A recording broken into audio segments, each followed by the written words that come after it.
Hi everyone, welcome to the first ever I touched my mic.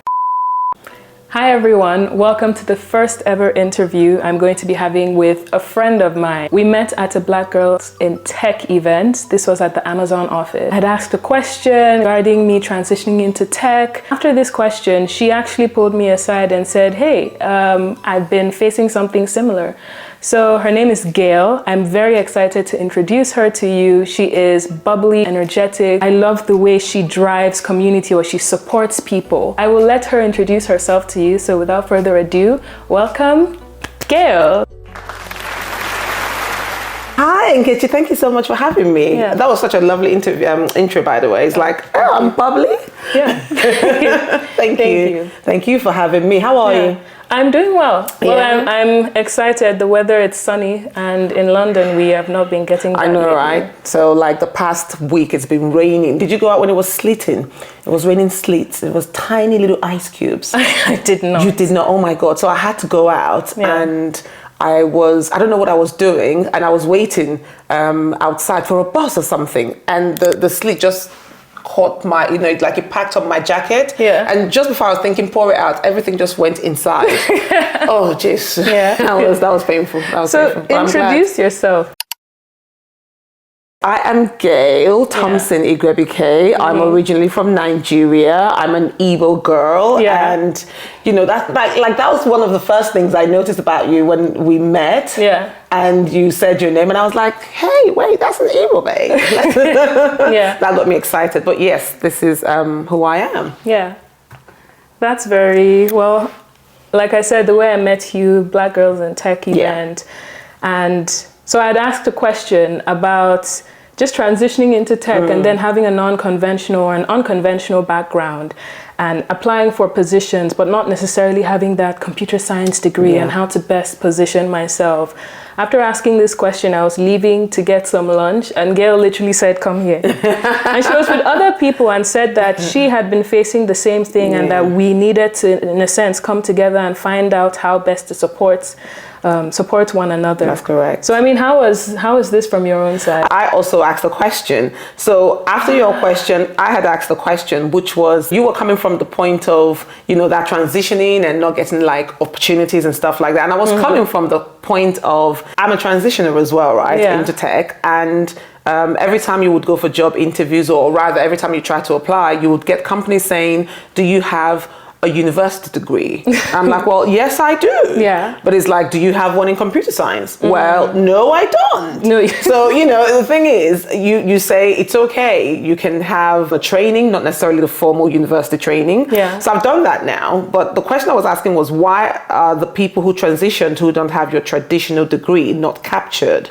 I see. When going for a job role. So it's either you're still in college or you have graduated from university. The net isn't catching people like myself and yourself. Yeah. Unless you go out of your way and look for a job that doesn't have anything to do with that. So basically you're looking for a job where you have 2 or 3 years experience. Exactly. And being brand new transitioners, that's not what we need. Yeah. We can't fulfill those criteria, right? Yeah. So it's like, well, where do we fit in? Yeah. And I don't know if you remember, I was having almost like, it wasn't an argument necessarily, but she was going and I was going. The lady from Palantir, because Palantir was there. And she's like, well, I mean, the thing is, just keep trying. And I was like, that's not an answer. That got me frustrated. But I then heard your question and I thought, nah, I need to meet this girl. Yeah. And I mean, I think it was a couple of weeks after I actually caught up with you. Yes, and we did. You told me you had kept on going for events and you kept on asking the same question. Absolutely. And that's what made me realize, wait, we need specific opportunities or roles for people who are making transitions. This is correct. Because they're not brand new out of university. They have this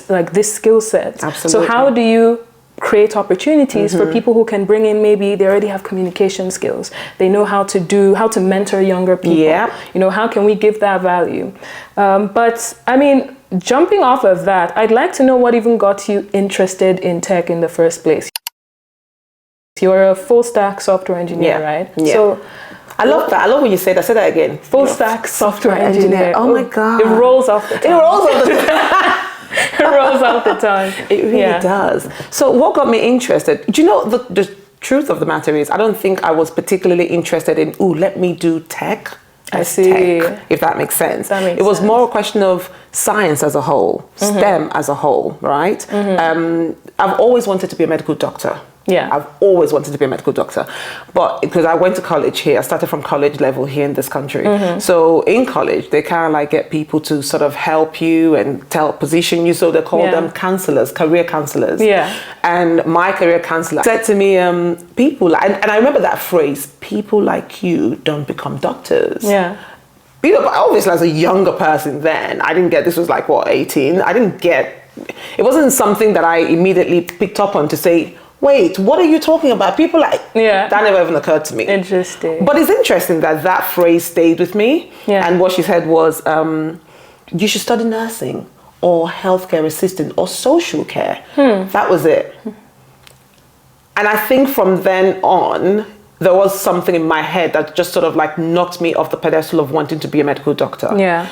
So I actually, the sad thing is, you're so trusting at that age, right? Of your teachers, your mentors. Yeah. So I'm thinking maybe they've assessed me and this is what they think I can do. And, you know, and that's a good thing. My mentors checked me out and said, you can do this. And I take her advice.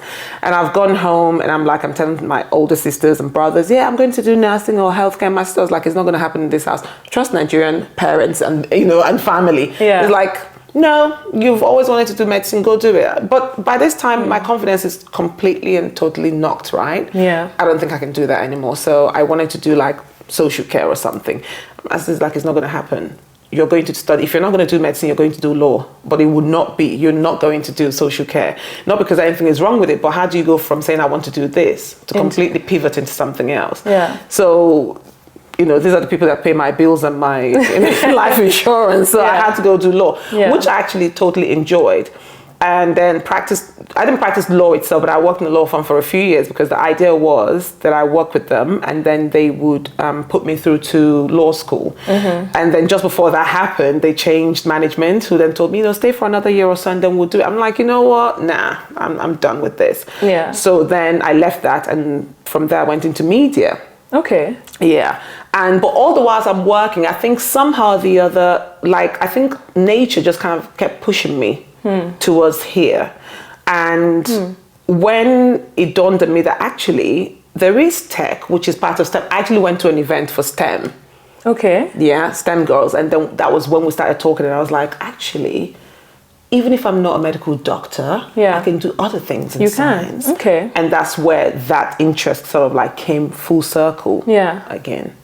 That's interesting. Yeah. So you have been in law. Well, you started originally in medicine. I did. Well, the thought was in medicine. The thought was in medicine. Yeah. You had an idea. I had an idea. And then you went into law. I went into law, studied law, did well, worked, you know, in a law firm, went to court and did all of that. And then went into media. So I worked in some media companies in the UK as communication strategist, and actually was lucky enough to also become like a broadcaster. Yeah. So I did all of that. Interesting. I know. And, you know, it was really, really cool, actually. And then I also then went into event planning, which was like a side gig that just came about, not because it was planned, but then from there, I kind of like moved into it. Yeah. And I am a child of grace. I always say this, don't I? I'm a child of grace. And I think somehow grace just propels me into things that I find I do and really enjoy. Yeah. And really find. So everything I've done, I find excitement with, right? So I've worked again with event planning. Like I worked with Department for International Trade, Nigeria and UK. Okay. Yeah, like those kind of events are the kind of things I was doing for HSBC, put on like large events for them. Yeah. Enjoyed it. I like hearing that because that then shifts me to think or to believe that you're enjoying learning technology, you're enjoying learning, you know, being a software engineer, how to code. So absolutely. How has that been and how do you learn? How best do you learn? I really do enjoy software engineering right now. I don't think I would have said that in a million years, but here I am today saying that. Yeah. So in terms of learning, it's amazing, right? When I hear people like you tell me that you self-studied, I'm like, geez, I think that's amazing. It depends on the person. Exactly. I can do self-study for like tiny short courses, but anything that's longer than 6 months, I need structure.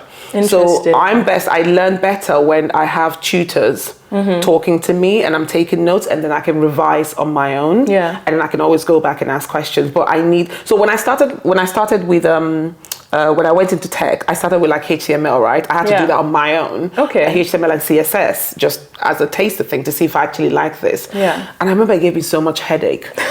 Seriously though. Yeah. But I realized now that the reason that happened was because I don't have structure when it comes to learning on my own. I see. Yeah. Somebody literally said, follow this course online. And then the moment I started doing that, it was easy. That's interesting, because I've spoken to a few people who are transitioning into software engineering or are already software engineers, and when they hear I self-studied, there's always this, oh, how did you do this? How did you find the time? I think it's the same thing. You were passionate about it and interested in it, but people function differently. People function differently. So this is true. I grew up self-teaching. I tend to pick things up quite well, and then I need to also learn through doing it. Yes. And if I don't get it the first time, I just keep on doing it. I'm also able to get that structure in, but it doesn't mean I'm inherently, better than other people who maybe need structure. No, it doesn't mean that. I get what you mean, but I think it's also being honest with yourself and saying, this is what I can do. Yeah. For me, I think I am a community kind of person. I need people around me in everything that I do, in literally everything.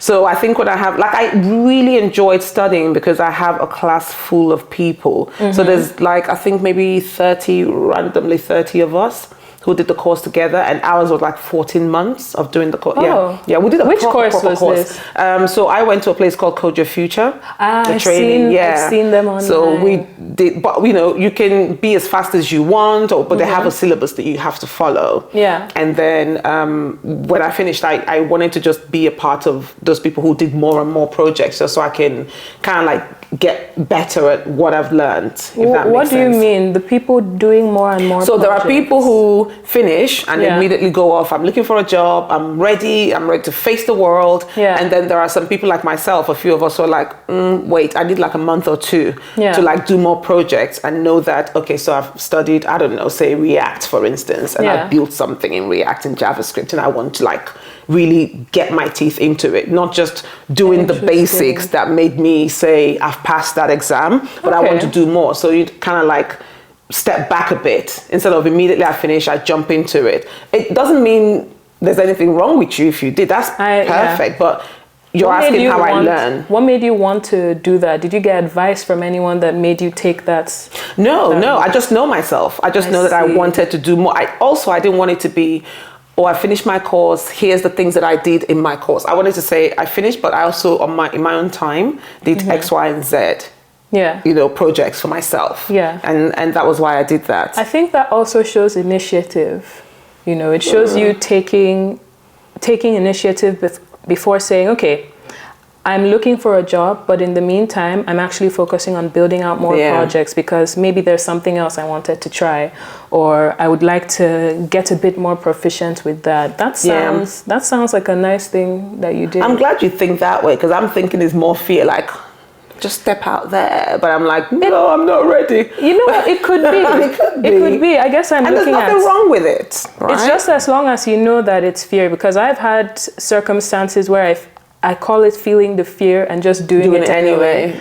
The courage factor. Yeah, the courage factor, because it can be terrifying. Absolutely. Because you're stepping beyond what you believed about yourself. Like you, in doing this coding, you are doing something in technology. Absolutely. And you are in it. Right. Completely. So whatever belief you might have had that would have stopped you from doing this, you've had to overcome it. Absolutely. And you're still overcoming it. Absolutely. I think sometimes these mentalities, you get them when someone speaks them to you, when people talk to you about it. So true. I'd like to know, I think I've seen on your LinkedIn you praising a particular person that's your mentor. Oh. How did you look confused there? How did you meet your mentor? And tell me about that relationship. So and what does she do? My mentor is actually a principal technologist. I think that's what That's you call them. interesting. I know. I don't have any idea how I was paired with somebody on that high level. But it's grace. It is the grace. Honestly, the grace of God works with me everywhere. And that's a fact. That's a fact I believe 1,000%. Yeah. And I say this because even the way that I got my mentor was like, I remember praying about it. I did. I'm a Christian and I believe seriously in my faith. And my main thing was I wanted somebody who was patient. That was the main thing I wanted more than anything else. I felt like if I can get someone who is patient, who understands that I've transitioned and I'm brand new at this and I'm, not good at it yet. Yeah. And they're patient enough to hold my hand as we walk along together. That is the biggest thing that I prayed for. I'm with this group called Women Who Code. It's a global organization, but then there's branches in different parts of the world. Yeah. And then there's London branch. And so I joined them, and one day they opened up this thing saying they're running their mentorship program, because they do it every year. Sign up, and you can do like ad hoc, so as and when you want it, or you can do short term or however long you want. In terms of like, it's more like I think 6 months is the max you can do. So I applied for the longest one, which is like 6 months, and then and then there are mentors there, so you pick which one you want. So I went and did research, and my mentor's name is Tara Houghton. She does not exist anywhere. Hi Tara. Hi Tara. She doesn't exist anywhere. Like aside from LinkedIn, she's not really out there. So I thought, okay, you know what? It seems like this woman just is what she is, gets on with it, but to put herself out there to be a mentor to someone. So I picked her and sent off my application. And then it came back, Tara can pair up with you. Because it also depends on whether they've got somebody else they're mentoring at that time. And whether she can take on extra. And she's like, And we started, and this was in March of last year. Okay. And the mentorship program is at an end now. Everybody who's done has completed it. And so the mentors can move on and find other mentees. And me and Tara are not leaving each other. You're not. What are we doing? We're still mentoring? Yeah, let's carry on. So she's been mentoring me. And do you know what? I have to admit, I'm not sure that I would have completed my course and been here today if it wasn't for her. Interesting. Seriously, Nkechi, there are times when I have cried. Yeah. Like literally bawling my eyes out because I couldn't understand anything. And it felt like, what am I doing here? Now, I know is that voice of self-doubt saying, no, you can't do science. Science is not for you. With, like Tara's help and that patience that I told you about, she was just like, take it easy, go back to basics, start again. You really need someone that speaks that into you. Absolutely. She would tell me all the time, of course you can. If I say I can't do it, she's like, why do you say you can't? Of course you can. Just do it again. And in the end, I realized that it was fear more than anything else. Interesting. Yeah, when you think, I'm afraid of failing, you're never going to start. That was all it was. I was just afraid of failing. I was afraid of saying I'm studying software engineering because it sounds so grand. And then if you ask me a question I can't answer, it was just fear. It was just fear of, I don't want to look like an idiot if you said to me, what's JavaScript? As opposed to saying, I don't know that yet. That is the key word. You see my point? Yes. It was fear. That's something I really like about technology, and in particular software engineering. You might not know how to do something, but you can figure it out. Absolutely. As long as you're patient enough, which is where having a patient mentor is great, but also being patient with yourself. With yourself. Because that's critical. You're not impatient with children who are just learning to walk. Right. And I say that no one is born out of the womb knowing how to code. Absolutely not. Perhaps they have been coding since they were children. Perhaps their parents had taught them using Lego blocks. But we're adults now and we're teaching ourselves. And I think it's a great way, teaching ourselves or being taught by others. And I think it's a great way of also seeing those beliefs you've had about yourself and your capacity. This is correct. I mean, I think personally, I have been able to step out, like we said before, step out just by doing this and saying, okay, I might not know it, but that doesn't mean anything negative about it. It just means I have to do something differently to be able to do it. That's wise words. I think more than anything else, we don't ever remember to give ourselves credit for every tiny... I think I was telling you, I said, when I was learning HTML, the tag. I told you, right? Oh my God, I kept thinking, what the crap is this? What tag? Somebody told me, think about it like equals sign, greater than sign, and less than equals. think about it as triangle with one side missing. Think about it. There was so many things different people told me until mine went in. You know, it was. I think about it like the left hand L and the right hand L. Okay. You know, that's slanted. You just have to figure it out in terms of what works for you. So, like you said, I like what you said. Not knowing it doesn't mean anything negative about me. Yeah. It just means I don't know it yet. If I really want to know it. I noticed that something that has played a huge role in your journey is community, learning with people, having a mentor. How has being in the tech community been for you? Do you attend meetups? I met you at one, so I probably already know, but do you attend meetups? Like, how do you engage and how do you give back? Do you know, I think if you asked maybe half of my friends who know me within this community, they will tell you that I'm like the events queen. That's what everybody thinks. Like, you're always at one event or the other. So here's the thing. Like we were just saying, I think it's important to know yourself. Yeah. Know how you learn, how best you learn, what makes you comfortable. Yeah. What makes me comfortable is talking to people, meeting people, and most importantly, hearing people. Hearing people. Hearing people. That's something I haven't heard before. Hearing people matters a lot to me. Yeah. And I say that because it's amazing what you can pick up by just listening to people around you talking. I have this belief, right? When you pick up things from hearing, like when you immerse yourself in a situation, you always pick things up. Yeah. You always hear how people think, approach things, how they've solved problems. I can just sit in a corner and just be listening and taking it all in. And the beauty of it is you don't even know you're doing that. Yeah. You don't even know. Things just sip into it. Seriously, like you could hear somebody say, if you pour out red wine on your white shirt, pour white wine to neutralize it. And does that work? Of course it does. Exactly. So is that thing where, but I'm saying that to say, I don't even know how I know that. Yeah, you just heard it somewhere. I must have heard it somewhere or read it somewhere. But again, it's community. Being on my own and the kind of things that I like to read, which is mostly romance, isn't going to tell me that. Do you know what I mean? So I love to hear people. Mm-hmm.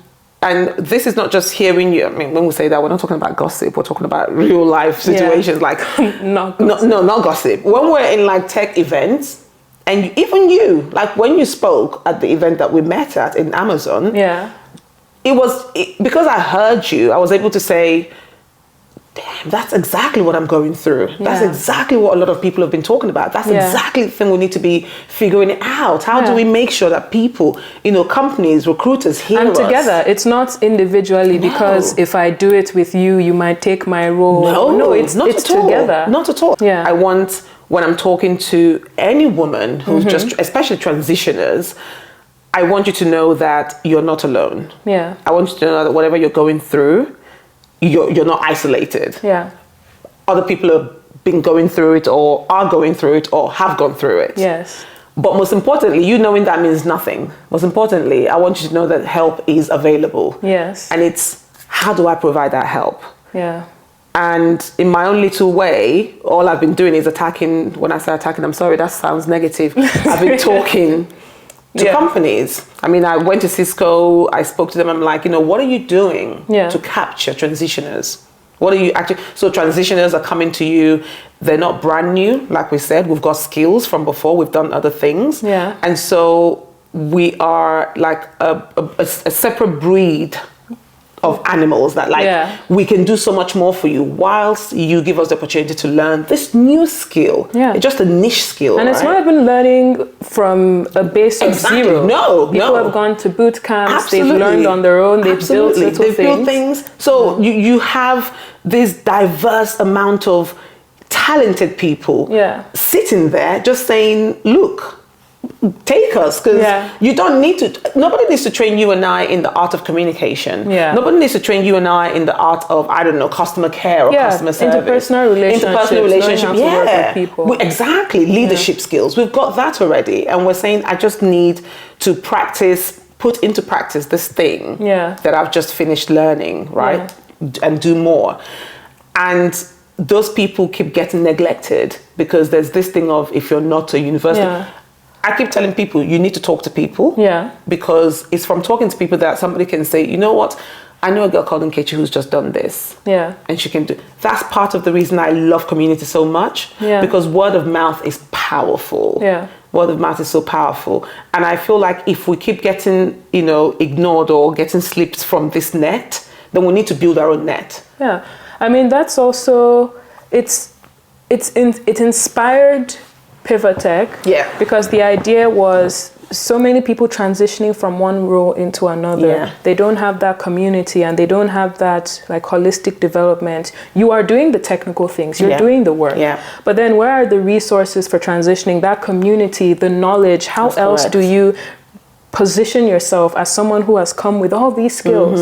So the purpose is that you're transitioning, but you're not coming from a base of, it's almost putting you in a place of power. Yes. I have all these skills, Yes. I can do all these things, I have this additional power to write code, and I am an addition, I am a benefit to your organization. So like an aim of this is to give people confidence, because you're not begging for a job. You're saying, I can do all this. You have all this experience and you're a great community, like a community manager, a person who moves around building relationships. How would that work for a company who needs to, for example, a tech firm that has a lot of developer clients? You need somebody who is able to interact with these developers. So I think that's a developer advocate role. Someone who can communicate effectively. There are all these different things that go into software engineering apart from just the ability to code. That's correct. And something I see in a lot of places is, the technical skills might not be the most important, but if you have a great attitude, absolutely, that is what we're looking for, because the skills can be taught. Absolutely. And if people who are pivoting understand that the skills, like now everyone is, a lot of people are afraid of ChatGPT, you see, or AI, like all these learning models saying, hey, will they take our jobs? Well, they can't take your jobs, because there's all this other stuff that goes into being so much able more to write code. So much more. You're so right. And, one of the things my mentor said to me was exactly that. She's like, stop worrying about, being perfect. She just said it bluntly, you are never going to be perfect. That's not the aim. No, don't tell me that. That's not the aim. And it's such a liberating thing to hear. Because once you take away that, heel of, I need to get there to be perfect, it takes away a lot of pressure from you. So it's about learn, know what you need to know. And then when you find a job, go into that job and let them teach you the ones you don't know. And she will always say, we're not looking for people who, we can always teach you how to code, teach you how to program, but we cannot teach you the necessary skills to interact with other human beings. Other human beings. So when people are scared of ChatGPT, I'm like, or say AI is taking our job, there are some things that, many things that I think AI has made easier and possible, and I get that. Learning, for example, exactly. But I think that ultimately at the core of it all, the human heart is what AI can never take. And no matter how much the world progresses into a digital, space, the human connection is still needed in everything. Otherwise, we're just going to all turn into zombies. I mean, I hope this is not one of those things where in like 10 years, we'll look back on this video and be like, we're still wrong, that nobody cares about the human heart. Nah, never. I think a lot of this is mindset. Like a lot of the actual learning it's not as important as the mindset you take towards learning. I agree. So how has your mindset shifted over this period? Massively. You're so right. Mindset is everything. I think for the longest time, the phrase "I can't do it" was like at the forefront of everything that I did. So it's not the yet factor. I only understood the yet factor, I don't know, literally months ago. And it was that question of saying, who was it that told me? I'd like to really give you the name of who told me that. They literally said, Gayle, stop saying that. Say, I do not know it yet. Unless you have no plans of knowing it, then you have no business being there. So if you wanted to know it and you're there trying to learn, if somebody asks you, just say, I'm not familiar with that yet, or I don't know it yet, but it's part of my plan to know, to learn, become acquainted with. But saying I can't or I don't know it's just a defeatist mentality or mindset. Like, I don't know it, that's it, nothing else. It's, I don't know it yet. And immediately tells the other person that, okay, there's an intention of knowing it, there's an intention of learning, finding out more. So my mindset has shifted drastically going into this course because which course? This software engineering. Okay. Yeah, this software engineering is what's really, it's done a lot of things for me because Nkechi, you know, I'm meeting people like yourself, you know, young, beautiful girls who are like, yeah, I'm doing this and I'm a software engineer and I'm a data analyst and a data engineer and this and that. And I'm like, damn, this is so cool. Yeah. Like, I'm an advocate for women in general, but when I see young Black girls like fearlessly going into something, it just takes me back to when I was told you can't do this. And now I'm like, come and tell my girls this. Just come and tell. Do you know what I mean? Yeah. And I think me going out and meeting people, having that community, constantly changes my mindset for me. It refreshes it. It renews it all the time. Yeah. I went to an event. I'm trying to think of the name now. It's a thingy festival. It's Black Women in Tech Festival. Sorry, Black Women in Tech. Voices in the Shadow. Oh, I know them. They have that book, right? The book. Yeah. You have to get that book. They have a book of people who transitioned into tech. Yeah. Voices in the Shadow Tech book and a festival. Sorry, Voices in the Shadow Festival. I went to the event and a sister of mine is actually in that book. Oh. So I know. So I went. She actually was one of the reasons why I thought I can do this, because once she finished her course and started working, you know, worked for Capgemini, I thought to myself, now you don't have any reason to say you can't go for it. But when I went to that festival, if I tell you the amount of very young girls that I met who are doing amazing things in the tech space, I'm like, huh? Wait. The thing about community is it's so good for you to be able to see that you are not on your own. Yes. And this is what I'm constantly telling women, especially Black women. Yeah. I'm like, there's not enough of us out there to make that impact, right? So when you go to events where there's a lot, remember the event we went to? Yeah. How liberating was it to be in that room? It was really nice. You stand in the room and you look and there's like easily 300 Black women in a room, all in tech. It's fascinating. I'm always encouraging people, if you can, attend events so it can boost your morale and your courage and tell you that actually people are in this and they're doing it. Community is great. Community matters. Community is great. I think for me, it showed me a mindset of what was possible. All these people, I realized that they were not born knowing how to code. No. So when I met people who I thought were brilliant, I have some friends that every time they learned something new, they built something with it. That inspired me to say, wait, this is doable. Yeah. And I think that's one of the main mindset shifts for me, is that tech made me, or knowing how to code made me realize everything is figure-outable. Yeah, I know, right? Everything is figure-outable. You know, one of the things my mentor does is, because she's so high in, you know, where she is now, and I would come to her with my tiny baby problems. Oh. And she gets so excited. Like, she would be like, right, Gayle, what are we working on today? Let's do a project. Let's do this. I want that for me. Oh my God, I want that for myself. She's so excited. She gets so...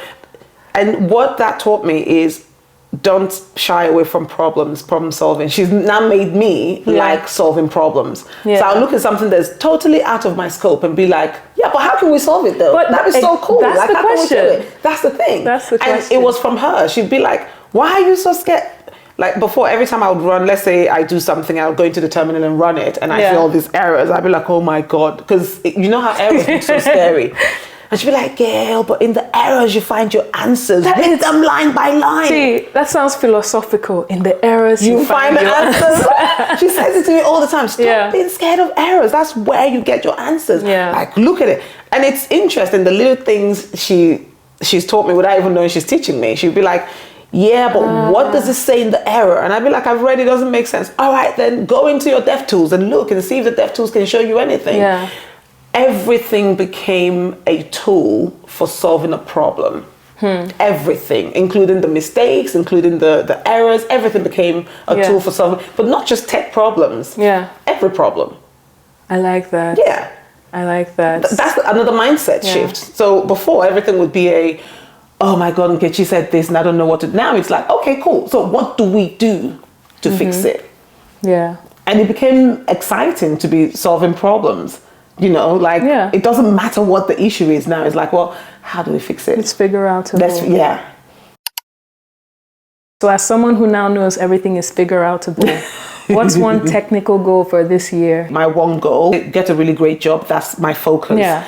And then also, I've been doing cybersecurity with Google. Oh. Yeah. But it's because my mentor, and it was more a question of did I tell you that I did product management? You did not. I did product management as well. The whole idea being to figure out, I think I'm very product focused. I think I'm very user centric as a developer. Yeah. So I wanted to understand what a user wants. What's the story behind a user? How do I create something that really, when I put out there, you would actually use and it would make sense to you? Yeah. And you know that thing where if you create something and people don't even want to touch it, that's bad. Yeah. You want people to touch it and then give you feedback, right? Yeah. So I really wanted to understand like the life cycle of products, the whole thing regarding it, how to gather information, do my research, So is that something you've done already or you want to do? I've done that. So I was saying that to then go into telling you why I started with cybersecurity is because I wanted to understand how to build more secure apps. Okay. Right? So if you're building anything, how do you think about making sure it's as secure as possible to avoid like cybersecurity threats, attacks and stuff like that? So I just want to understand what makes you build a robust application. I'll bite my tongue. The things that make you build robust applications include you understanding the kind of threats you're potentially going to get with cybersecurity attacks, right? And so that's the other goal, to finish that course. And then I'm doing TypeScript and Nest, which I'm finding boring, but that's what we're doing. I can't wait to see how you get along with TypeScript and is it Nest or Next? I'm doing Nest. There's Next and then there's Nest. Are you doing Next? Now, all of a sudden, I can't remember. I know, it's confusing. There is Next and then there is Nest. I see. Yeah, but it's just framework, isn't it? Yeah, well, it's most likely Next. Yeah, I think that's the one with the MVC. Okay, it's probably Next. Yeah. But in any case, I would love to see how you get on. That's if I carry on. Do you know what? I have to admit, React spoiled me for a lot of things. Every time I want to do things, I'm like, why don't you just create a new React app? It just does everything for you. I haven't used React before. You should. Yeah. React is so easy. For me, it's like the thing. I feel like React just does it for you. Somebody might sit there and think that sounds like a lazy person. I don't care. I think there are different levels of, I'm not sure if the term is abstraction, but I've been using Express. Okay. And now I've gone into Next. I create a Next application, or is it Nest? It might be Nest. It might be Nest if it's a framework. Let's see. I will correct it there. But it builds everything for you, and I'm like, oh wait. Nest. You people have set this thing up for me. But I think it's still good knowing how to how it works. But then there's a reason why you have this setup. I'm saying that so that if anybody's listening and they're like, well, I really want to go deep inside and start. If that's not where you want to be, don't fool yourself into doing it. It doesn't make you any less a programmer. Yeah. It doesn't make you any less, a software developer. Yeah. Do you know what I mean? Yeah. Like somebody saying, I want to create Git or GitHub, my own Git or GitHub. Perhaps they would like to do it as a project. I'm sure. No, if that's my point. If that's what they want to do. I see. Emphasis on want. Yeah. But if I don't want to do that, but I'm trying to do it to prove that, I'm clever enough. That's how I can prove I'm clever. I think that's a waste of time. And we have to remove this mindset of what you have to achieve that you would then decide makes you clever. You are already clever. Yeah. Pick the things that excite you. Yeah. Do the things that make you happy. Yeah. Not the things that make you want to prove, whether to yourself or to other people, that you're clever. I think that's a good approach to have in anything, really. In anything. Doing it because you want to. Yeah. And I mean, you might have to be disciplined sometimes and do things you don't want to. But in coding, it helps if you really want to do it. It helps if you really want to do it. I like that. It helps if you really want to do it. This is true. That is words of wisdom. Yeah, I think... Words of wisdom, if you really want to. Yeah, I think with that, I think that wraps it up really well. It helps if you really want to do it. Absolutely. Nkechi, thank you so much for having me. I really enjoyed it. Thank you for coming. Absolutely. Thank you for bringing your your Parisian chic My Parisian outfits. chic. Thank you for talking to us. I look forward to seeing more of your success. Like I said, Thank you. very inspirational. I love how you move in community. And again, I love how you support people on LinkedIn. So I wish you all the best. Thank you. You know, I wish you success and, you know, learning more, because this is a journey of continuous Do you say learning or earning more? You know, these days I hear things differently. Both learning and earning more. Because as you have more value, you command more value with that value. No, I agree. You know, sometimes we have to learn, and after a while we'll drop the L. You know? Thank you so much for having me. I wish you all the success as well, because this is fantastic. Pivotech, I think it's a fantastic platform. So I'm going to be like watching every single episode. So thank you. Thank you everyone for joining us for this discussion. We hope that it was helpful. We hope that it gave you some insight into somebody else who's on this journey, into her own journey. And I think summary of everything, you know, your mindset matters. Community is great if you can find people who can, in a sense, speak life into you and help you change your mindset and teach you things. And it always helps if you want to do what you are doing. So I will catch you on another episode. Have a great day. Bye. Bye. All right. Well done. Amazing. Let's see what this looks like. How do you feel?